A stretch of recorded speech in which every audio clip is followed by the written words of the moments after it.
கர்த்தருக்கு பிரியமானவர்களே, ஒவ்வொரு நாளும் கர்த்தர் எப்படி வழி நடத்துகிறார் என்று இந்த அற்புதமான போதனைகளை நீங்கள் தொடர்ந்து கேட்டுக்கொண்டு வருகிறீர்கள்.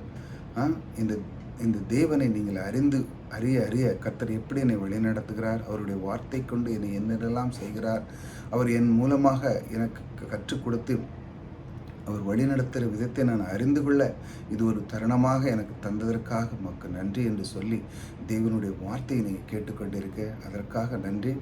தேவன் உங்கள் மேல் பிரியமாக இருக்கிறார். ஆகையால் உங்களை ஒவ்வொரு நாளும் அவர் அற்புதமாக வழிநடத்துவர் உங்களுக்குள்ளே இருக்கிறார். அவருடைய வார்த்தைக்கு நேராக போவோம்.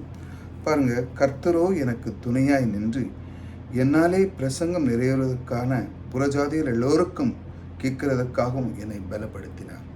பாருங்க, ஊழியக்காரங்க சிலவங்க சில இடத்துல சில ஸ்டேட் விட்டு ஸ்டேட் போய் பிரசங்கம் பண்ணாங்க. எவ்வளோ பிரச்சனைகள் இருக்குது சில நாட்டிலலாம். அங்கெல்லாம் போய் பிரசங்கம் பண்ண முடியாது. அடிப்பாங்க, வாங்குவாங்க, வெளியே ஊரை விட்டு துரத்துவாங்க. தேவனுடைய சுவிசேஷத்தை அறிவிக்க முடியாது. நற்செய்தி இதுதான் தேவன் நமக்காக சிலுவையின் மரணத்தின் மூலமாக இப்பொழுது நமக்கு எல்லாமே அவைலபிளாக இருக்குது, கிடைக்கிறதுக்கு. அது தேவனுடைய நாமத்தை சொல்லி கிறிஸ்து உங்களுக்காக மரித்தார், அவர் உங்களுக்காக பிறந்தார். அவர் பிறந்து மட்டுமல்ல, உங்களுக்கான ஆதாம் இழந்த அனைத்து ஆசீர்வாதமும் உங்களுக்குள்ளே வைத்திருக்கிறார் என்று சொல்லி நாம் சுவிசேஷத்தை அறிவிக்க வேண்டியிருக்கு. நிறைய பேர் பாருங்கள், எதையோ போய் வணங்கி வாங்கி ஏதாட்டு நடக்குமா, ஏதாட்டு செய்யுமா, யார் காலையாட்டு உழணுமா அப்படின்னு சொல்லி ஓடி ஓடி பார்க்குறாங்க, நடக்கலை. ஆனால் கிறிஸ்து தேவன் சொல்கிறார், கிறிஸ்துவை ஒருவன் அறிந்து கொள்ளும் பொழுது அதன் மூலமாக ஆசீர்வாதத்தை கிடைக்கிற அவன் அறிந்து கொள்ள வேண்டும்.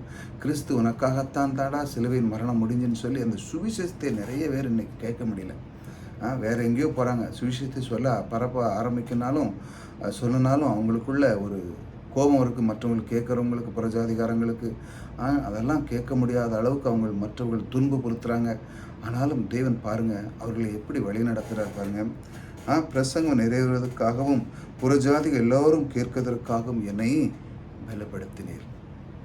அந்த இடத்துல தேவன் ஒரு மனிதனை, எத்தனையோ பேர் இருக்காங்க, புறஜாதி மக்கள் எத்தனையோ இருக்கும்.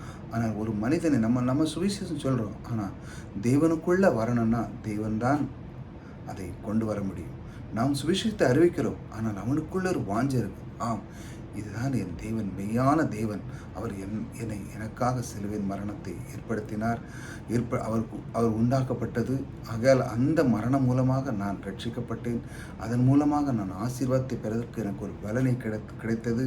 அதன் மூலமாக நான் ரொம்ப கீழான சூழ்நிலையில் இருந்து எனக்கு மேலான வாய்ப்புகளை கொடுத்தார். அவருடைய இரத்தத்தினால் இன்று நான் அந்த சிலுவையின் மரணத்தின் மூலமாக எனக்கு கிடைக்கப்பட்ட அனைத்து ஆசீர்வாதங்களும் எனக்கு தேவன் வைத்திருக்கிறார். இப்பொழுது அது அவைலபிளாக இருக்குது. ஆகையால் தேவனுடைய இயேசுவின் நாமத்தில் சொல்லி பெற்றுக்கொள்ளக்கூடிய ஒரு பாக்கியம் எனக்கு கிடைத்து விட்டது என்று சொல்லி அவன் தேவனுக்குள்ளே வருகிறார். தேவனுக்குள்ளே வந்த உடனே அவனுக்கு தேவன் இந்த அற்புதமான பைபிளுடைய வார்த்தைகளை அவனுக்கு கொடுத்து இரவும் பகலும் தியானிக்க சொல்கிறார். தியானித்து அந்த கர்த்தரோடு இருக்கும் பொழுது அவனுக்கு எல்லா ஆசீர்வாதங்களும் மற்றவர்கள் பார்த்து பொறாமைப்பட்டும் இல்லை, மற்றவர்கள் பயப்பட அளவுக்கும் அவனை உயர்த்துகிறார். அப்படிப்பட்ட தேவன் உங்களுக்குள்ளே இருக்கிறார். இந்த மாதிரி ஒரு பலப்படுத்துகிறார், துணை நிற்கிறார் இந்த கர்த்தர். அப்படிப்பட்ட செய்கிற அந்த பிரசங்கத்துக்கு கூட அவர் துணை நின்று உங்களை காக்கிறார். நீங்கள் எதை பற்றியும் கவலைப்படாங்க. ஊழியம் செய்வராக இருந்தீங்கன்னா தேவன் சொல்கிறார், நான் உனக்கு பலப்படுத்துகிறேன், நான் உனக்குள்ளே இருக்கிறேன், நீ கவலைப்படாத, போ, நான் உனக்குள்ளே இருக்கிறேன். யார் உன்னை எதிர்த்தார்களோ அவர்களே உன்னிடத்தில் மன்னிப்பு கேட்பார்கள் என்று சொல்லி அவர் உங்களுக்கு வாக்கு கொடுக்கிறார். இப்படி தான் அவர் உங்களை வழி நடத்துகிறார். அவர் சொல்கிறார், வார்த்தையை கொண்டு நான் உன்னை பலப்படுத்துகிறவன், நான் உனக்குள்ளே இருக்கிறேன், போ என்று சொல்லி அவர் உங்களுக்கு வாக்கு கொடுக்கிறார்.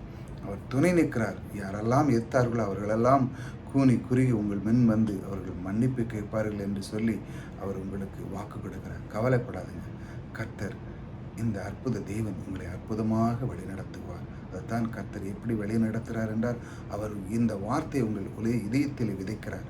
நீ கவலைப்படாத, போ, நான் உன் கூடவே இருக்கிறேன்னு சொல்லி அவர் வாக்கு கொடுக்கிறார். இந்த அற்புத தேவன் உங்களோடு கூட இருக்கிறார். கர்த்தர் உங்களை ஆசீர்வதிக்கிறார்.